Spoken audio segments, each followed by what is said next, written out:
ನಿಮ್ಮ ಹಳೆ ಒಡವೆನ ಅಧಿಕ ಬೆಲೆಗೆ ಮಾರಬೇಕೆ? ಅಟಿಕಾಗೆ ಕಾಲ್ ಮಾಡಿ 8803000300. Attica gold company.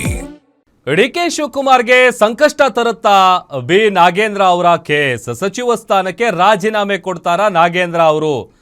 ಸಚಿವ ನಾಗೇಂದ್ರ ವಾಲ್ಮೀಕಿ ಹಗರಣ ಕೇಸ್ಗೆ ಸಿಬಿಐ ಎಂಟ್ರಿ ಕೊಟ್ಟಿದೆ. ಸಿಬಿಐನಿಂದ ವಿಚಾರಣೆಗೆ ಲೋಕಭವನಕ್ಕೆ ಮನವಿಯನ್ನ ಮಾಡಲಾಗಿದೆ. ಹಾಗಾಗಿ ಡಿಕೆ ಶಿವಕುಮಾರ್ಗೆ ಸಂಕಷ್ಟ ತರುತ್ತಾ ಬಿ ನಾಗೇಂದ್ರ ಅವರ ಕೇಸ್?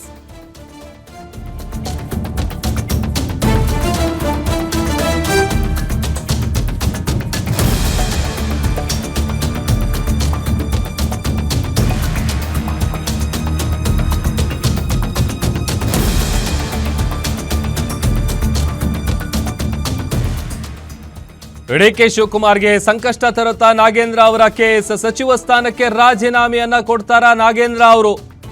ಸಚಿವ ನಾಗೇಂದ್ರ ವಾಲ್ಮೀಕಿ ಹಗರಣ ಕೇಸ್ಗೆ ಸಿಬಿಐ ಎಂಟ್ರಿ ಕೊಡ್ತಾ ಇದೆ.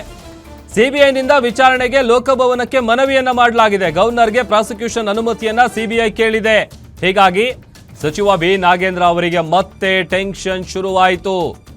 ಗವರ್ನರ್ ಇಂದ ಪ್ರಾಸಿಕ್ಯೂಷನ್ ಪರ್ಮಿಷನ್ ಏನಾದರೂ ಸಿಕ್ಕರೆ ಅಲ್ಲಿಗೆ ನಾಗೇಂದ್ರ ಅವರಿಗೆ ಕುತ್ತು ಬರೋದು ಗ್ಯಾರಂಟಿ.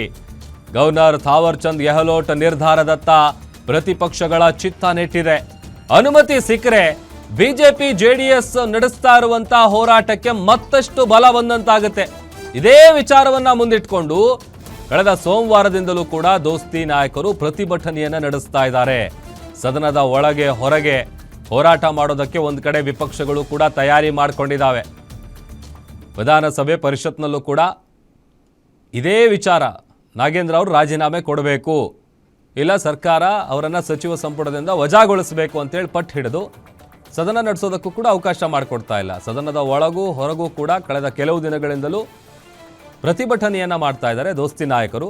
ಮತ್ತೊಂದು ಕಡೆ ಈಗ ಪ್ರಾಸಿಕ್ಯೂಷನ್ ಅನುಮತಿ ಕೇಳಿರೋದು, ಸಿಬಿಐ ಎಂಟ್ರಿ ಕೊಟ್ಟಿರೋದು, ಸಹಜವಾಗಿ ಮತ್ತೆ ಟೆನ್ಷನ್ ಸ್ಟಾರ್ಟ್ ಆಗುತ್ತೆ. ಒಂದು ವೇಳೆ ಏನಾದರೂ ಅನುಮತಿ ಸಿಕ್ಕಿದ್ದೇ ಆದರೆ ಬಿಜೆಪಿ ಜೆಡಿಎಸ್ ಮಾಡ್ತಾ ಇರುವಂಥ ಹೋರಾಟಕ್ಕೆ ಸಹಜವಾಗಿ ಮತ್ತಷ್ಟು ಬಲ ಸಿಗುತ್ತೆ. ಮತ್ತೊಂದು ಕಡೆ ಪರ್ಮಿಷನ್ ಸಿಗುತ್ತಾ ಇಲ್ವಾ ಅನ್ನುವಂಥ ಪ್ರಶ್ನೆ ಒಂದು ಕಡೆ ಆದರೆ, ಮತ್ತೊಂದು ಕಡೆ ಈ ಕೆಲವು ದಿನಗಳಿಂದ ನಡೀತಾ ಇರುವಂಥ ಈ ಒಂದು ಹೋರಾಟ ಏನಿದೆ ದೋಸ್ತಿ ನಾಯಕರ ಹೋರಾಟ, ಅದಕ್ಕೆ ಮತ್ತಷ್ಟು ಬಲ ಸಿಕ್ಕಂತಾಗುತ್ತೆ.